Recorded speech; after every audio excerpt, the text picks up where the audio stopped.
Have you ever thought of someone and then they called? Have you ever wondered whether you actually manifested the phone call you just received from a friend you had only thought about a few seconds earlier? Or did you somehow see into the future? Personally, I would say, in a way, it is both. And I'm sure almost everyone watching this has experienced something like this at least once.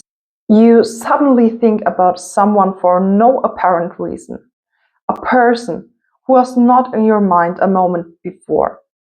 And then almost immediately, you look at your phone and see that they sent you a message, or they are calling you, or their name somehow appears in your reality, right after they appeared in your thoughts.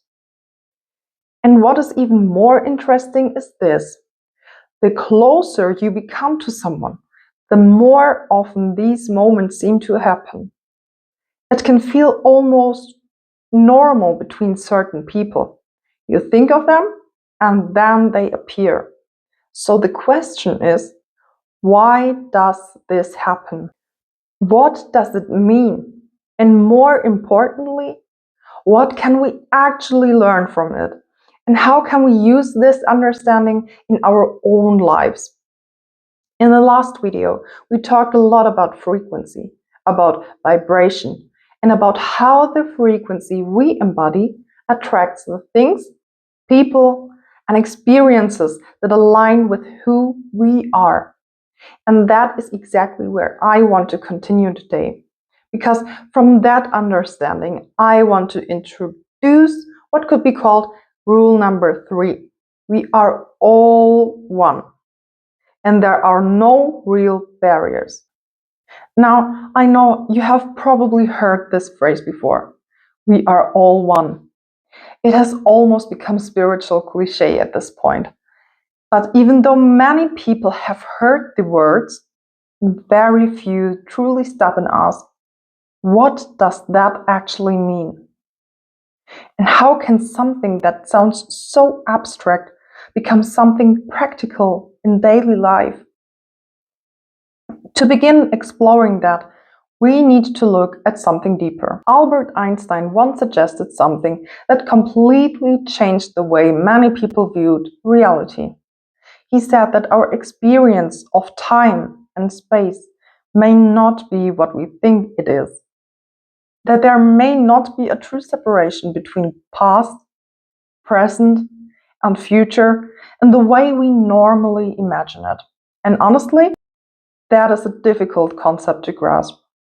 Because our entire life seems to be built on time. Morning, evening, yesterday, tomorrow, and our whole world appears to be built on space. You are there, I am here, that object is over there. Everything seems separate. But what if that separation is only how our minds interpret reality, not what reality truly is? What if there is only this moment, right now, existing in eternity? And what if there is only one field of space in which everything appears? To make this easier to understand, I want you to imagine something simple. Imagine a completely blank canvas, nothing on it, just empty space. Now, imagine taking a brush and beginning to paint. Maybe there is a tree in one corner, a rabbit nearby, a deer standing quietly in the background, clouds, mountains, a river, anything you want. You can paint an entire world onto that canvas. Now look at that painting. At first glance, it seems like all those things are separate. The tree looks separate from the rabbit looks separate from the river looks separate from the sky. But are they really? No. Because everything in that painting exists on the same canvas. The apparent separation is only visual. Underneath, everything is still part of the same surface, the same foundation, the same field, and in a way that may be exactly what reality is. No true separation, no real distance, no ultimate barrier. Just different expressions appearing within one unified field. Now, let us take this a step further. Instead of a flat painting, imagine that canvas becoming three-dimensional. Now everything begins to move. The deer walks, the leaves shake, the river flows, and suddenly it looks like a real world. A world of separate objects. A world where you seem to be here and a chair seems to be over there. And naturally, the question becomes, how can there be no separation between me and that chair? I can touch it, move it, walk away from it. It feels undeniably separate. But if we return to the canvas analogy, the answer may become clearer. Even in a painting, there are invisible relationships between everything. Lines, connections, shared structure. And this is where frequency becomes so important, because frequency is not just something around us, it is what everything is made of.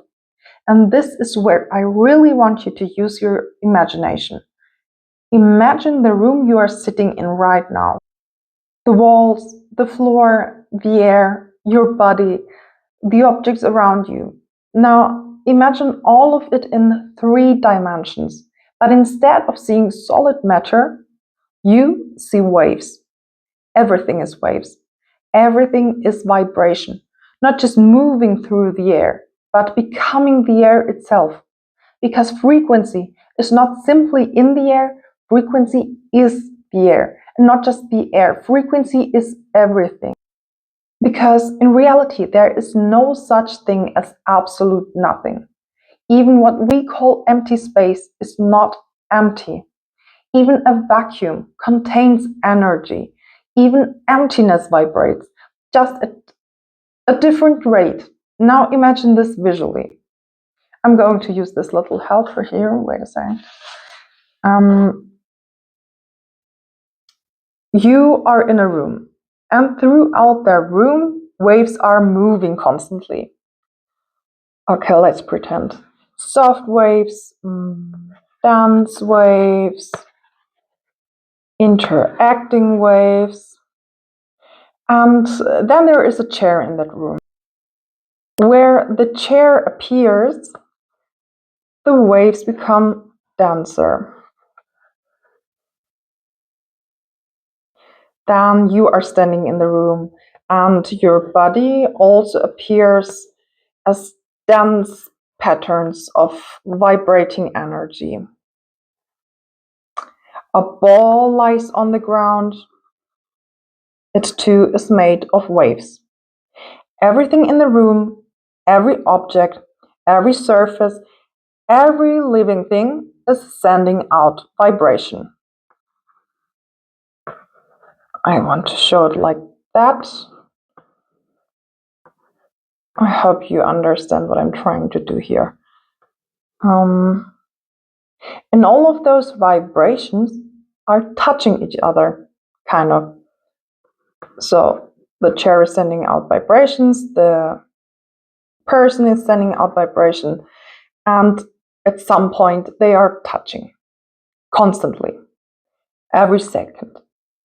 Even if you cannot see it, and more importantly, they are all connected through the field of frequency around them. Now, let us make the picture even bigger. Let us expand this beyond one room, beyond one building, beyond one city, and now imagine our entire planet, the Earth. If we apply the same understanding to the world, something profound begins to emerge. A bird somewhere on the other side of the planet, right now, is still connected to you. A person thinking of you thousands of miles away is still connected to you. Everything that exists is participating in the same field, the same canvas, the same vibration. And this changes the way we understand those moments when someone calls just as we think of them, because maybe in that moment you are not creating something from nothing. Maybe you are becoming aware of a connection that was already there. Maybe what we call intuition is simply sensitivity to the field that already unites us. And what all of this may really mean is this: we are already in contact with everything we desire. Everything. The opportunities, the people, the experiences, the future versions of ourselves. They may already exist within reach, inside the same field. But in order to perceive them and in order to draw them closer into our visible reality, we have to begin vibrating in harmony with them. Because resonance creates recognition, and recognition creates connection. Just like with a close friend. The closer your frequencies become, the easier it becomes to feel each other, to sense each other, to know when the other is about to call. And before ending this, I want to make one thing very, very clear. When I say we are all one, I do not mean that individuality does not exist. I do not mean that there is literally only one person pretending to be billions.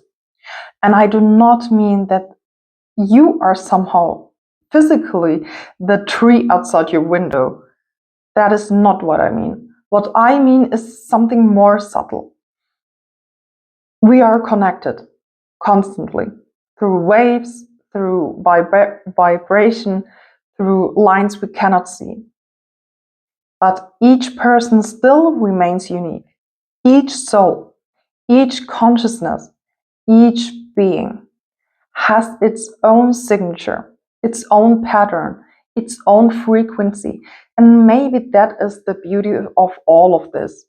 Not that we lose ourselves in oneness, but that we remain uniquely ourselves while still being deeply connected to everything else.